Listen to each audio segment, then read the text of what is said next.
पंचायत राज्य मंत्री ने जुलाना विकलांग गौशाला में खोला अपने खजाने का पिटारा, दिए 11 लाख रुपए। जुलाना क्षेत्र के बूढ़ाखेड़ा लाठर गांव की गौशाला में आयोजित कार्यक्रम में प्रदेश के पंचायत राज्य मंत्री कृष्ण लाल पंवार पहुंचे।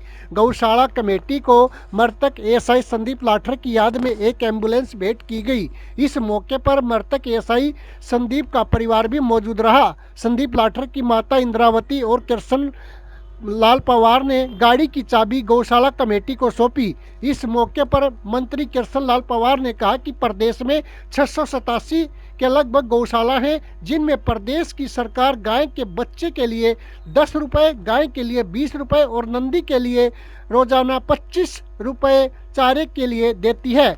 गौशाला के लिए मंत्री कृष्ण लाल पंवार ने 11 लाख रुपए देने की भी घोषणा की। एएसआई के मामले में वो शुरू से ही इस पक्ष में है। उनका कहना है उनकी पत्नी के नौकरी की सभी प्रक्रियाएं पूरी कर ली गई हैं, जल्द ही उन्हें टीचर की नौकरी मिलेगी। शहीद का दर्जा दिए जाने पर मंत्री ने कहा कि सरकार जल्द ही इस और भी ध्यान देगी। कृष्ण लाल पंवार ने कांग्रेस पर निशाना साधते हुए कहा कि कांग्रेस पार्टी के पास कोई मुद्दा नहीं है। पहले कांग्रेस ने वोट चोरी का मुद्दा बनाया। कांग्रेस की लोकसभा में 2014 में 52 सीट आई थी, 2024 में 99 सीट आई। अगर बीजेपी ने वोट चोरी की तो सीट बढ़ने की बजाय घटनी चाहिए थी।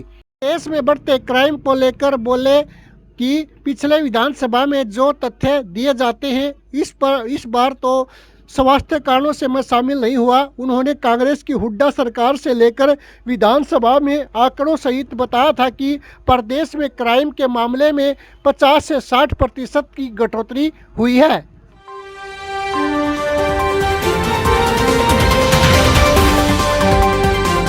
सबसे पहले तो आज के मकर संक्रांति के पर्व पर मैं प्रदेशवासियों को सभी को मैं मुबारकबाद देता हूँ। स्वर्गीय संदीप लाठर के याद में एक मोबाइल वैन जो हमारे गौशाला में जो फट्टड़ पशु हैं, बीमार पशु हैं, उनके उपचार के लिए दी गई है। और धन्यवाद करता हूँ मैं इलाकावासियों का, जिन्होंने गौ हमारी माता है उसकी रक्षा के लिए जिन्होंने गौशाला खोल रखी है। हमारी हरियाणा सरकार ने भी गौओं के प्रति हम कार्य करते रहते हैं। लगभग 687 के करीब हरियाणा प्रदेश में रजिस्टर्ड गौशालाएं हैं। हम समय समय पर जैसे 10 रुपये जो बच्चा है उसके लिए चारे के लिए, 20 रुपये गौ माता के लिए और 25 रुपये नंदी के लिए प्रति रोज के हिसाब से हम गौशालाओं को देते हैं, जिससे कि गौशालाओं का समय पर चारा इकट्ठा हो सके। और इसके अलावा मेरे पास पंचायत डेवलपमेंट डिपार्टमेंट है। हमने अपने विभाग की तरफ से एक बहुत अहम फैसला लिया है कि कोई भी गौशाला जिसमें 100 गायें होंगी उसमें ग्राम पंचायत को हमने अधिकार दिया है कि 1.25 एकड़ वो गौशाला को दे सकता है और 2.5 एकड़ चारे के लिए दे सकता है।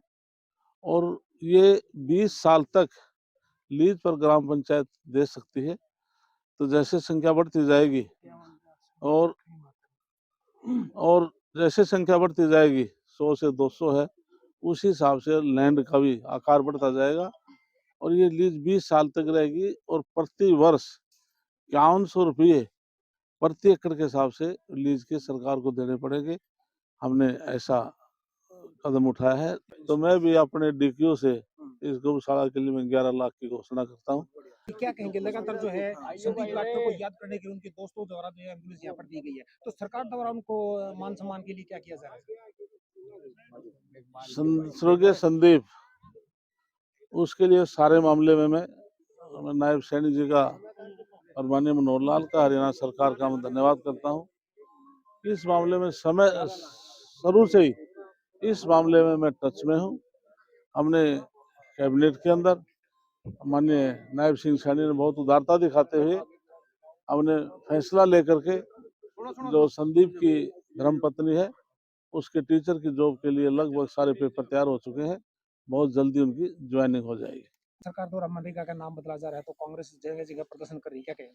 इसलिए कांग्रेस पार्टी के पास कोई मुद्दा नहीं है। पहले इन्होंने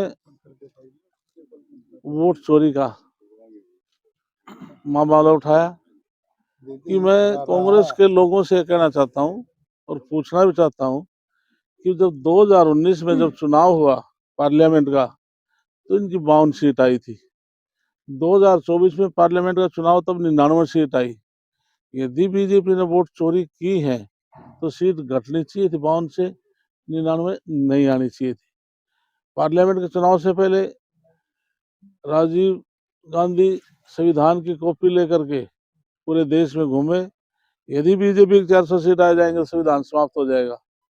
जब मैं राज्यसभा में था, ये आंकड़े हैं जो मैं आपके सामने बोल रहा हूँ कि 27 जून 1961 की पंडित जवाहरलाल नेहरू ने एक चिट्ठी लिखी सभी मुख्यमंत्रियों को कि 1947 में देश आजाद हुआ, बाबा साहब ने आरक्षण का प्रावधान कराया, लेकिन लोग अब समर्थ हो चुके हैं, क्यों ना मुख्यमंत्री अपने इसको आरक्षण को समाप्त करे।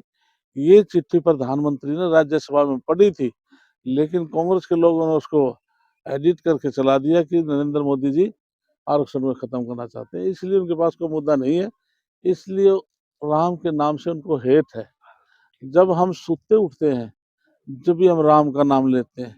किसान जब खेत में हल जोतता है, किसान अन्नदाता है, जब भी राम का नाम लेते हैं, आपके अंग में थोड़ा भी कोई कांटा भी लग जाए तब भी आप राम का नाम लेंगे। इसलिए भारतीय जनता पार्टी राम का नाम जो उन्होंने जोड़ा है तो गलत काम नहीं किया। इसलिए देश इस बात की सब प्रशंसा कर रहे हैं, केवल कांग्रेस के लोग इसका विरोध कर रहे हैं। ये भी कहा जा रहा है कि क्राइम का ग्राफ लगातार जो है बढ़ता जा रहा है बीजेपी राज में। इसलिए विधानसभा में जो तथ्य दिए जाते हैं, अब की बार तो हाउस में मैं था नहीं, 3 दिन मेरा ऑपरेशन था, उपचार में था मैं। इससे पहले जब सेशन था तो गृह मंत्रालय माननीय मुख्यमंत्री के पास है, एक विपक्ष के किसी साथी ने सवाल लगाया था कि जो क्राइम रेट बीजेपी सरकार में बढ़ा है। मैंने हुड्डा की सरकार से लेकर अपनी सरकार तक सारा वर्ष वाइज बताया है। हमने 2014 से लेकर अपने कार्यकाल का भी हमने बताया। 2014 में जब हम आए, क्राइम रेट और 2024 है, 10 साल में 14 से ले अब तक कहीं पर 60% से डकैती है, कोई चोरी है या बलात्कार है या मर्डर है, इस प्रकार के केस कहीं किसी उसमें 60%, किसी में 50% कम हुए। हमने अपने कार्यकाल का बता दिया, खुद मैंने रिप्लाई दिया था माननीय मुख्यमंत्री की तरफ से। इसलिए बीजेपी सरकार में आज कानून व्यवस्था अच्छी है। धन्यवाद।